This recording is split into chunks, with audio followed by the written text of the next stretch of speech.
Kakadosh Boker Tov, we're continuing with the halachot of Erev Pesach.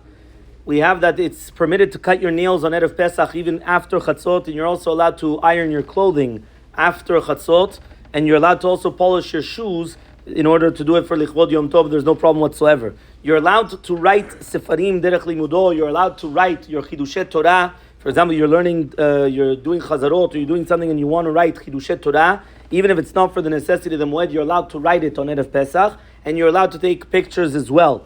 You're also allowed to put on a washing machine on Erev Pesach before Chatzot, even though it's going to continue working until after Chatzot as well. There is different minhagim to do with working before Chatzot, and therefore if there was a place where the minhag was that you don't work before Chatzot, so then it would be prohibited to work before Chatzot. If there's no minhag, so therefore you leave it to the halacha. The halacha is that you're allowed to work until Chatzot, and from Chatzot onwards, that's when you have the Isur.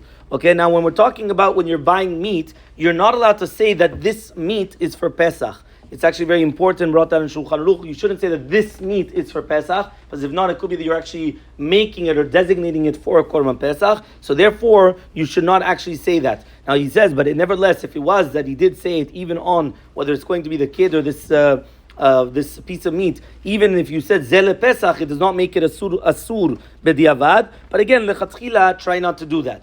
Now, to do with eating matzah on Erev Pesach, we know that the rabbis prohibited to eat matzah on Erev Pesach in order that you're going to eat matzah on the night of Pesach leteavon, and therefore, right, you're allowed to the night before, which is the night of the Kal V'Chamirah, the night of B'dikat Chametz, but you're not allowed to do it on the morning, meaning from the morning, that entire day, you're not allowed to eat matzah. To do the matzah shira, which is basically egg matzah or any other type of matzah, you're allowed to eat it on the 14th of Nisan, and the reason why is because since you're not going to be Tzedek Chovah on the night of the Seder with matzah shira, because it says lechem oni, and this is not lechem oni because it's a rich man's bread, because it's called, whether it's got the egg matzah or the others, so therefore what happens is, the rabbis did not prohibit you to eat this on Erev Pesach. If a person did by accident eat regular matzah on Erev Pesach, they would still say Birkat Hamazon, and it's not considered that they eat an isur, that they don't make a bracha at the end. From the 10th hour, you're not supposed to eat, so this is in order, so that way we should be able to have our stomachs empty for the night of the Seder. The exact same halacha would, Be'ezrat Hashem, will fall out on the Shabbat in itself.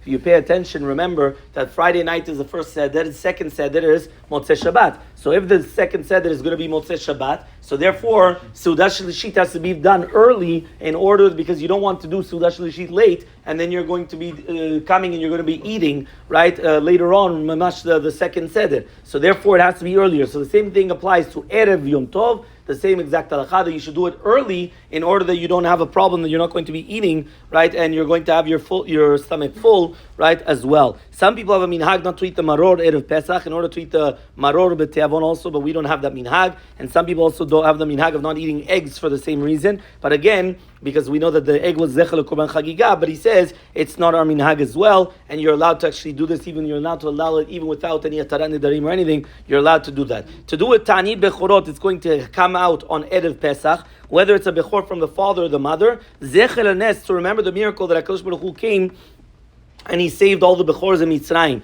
So therefore he says, some people say that even a girl also does it, because the girls' bechors also were saved. However, it's not our minhag, even though again, it does say that they're not obligated to even come to the Tani Bechorot, because if they're not obligated to fast, so then they don't even have to come to do they don't even have to come to do the Siyum Masechet on the day of Tani Bechorot. So Be'ezrat Hashem, we continue with the rest of the Tani Bechorot tomorrow.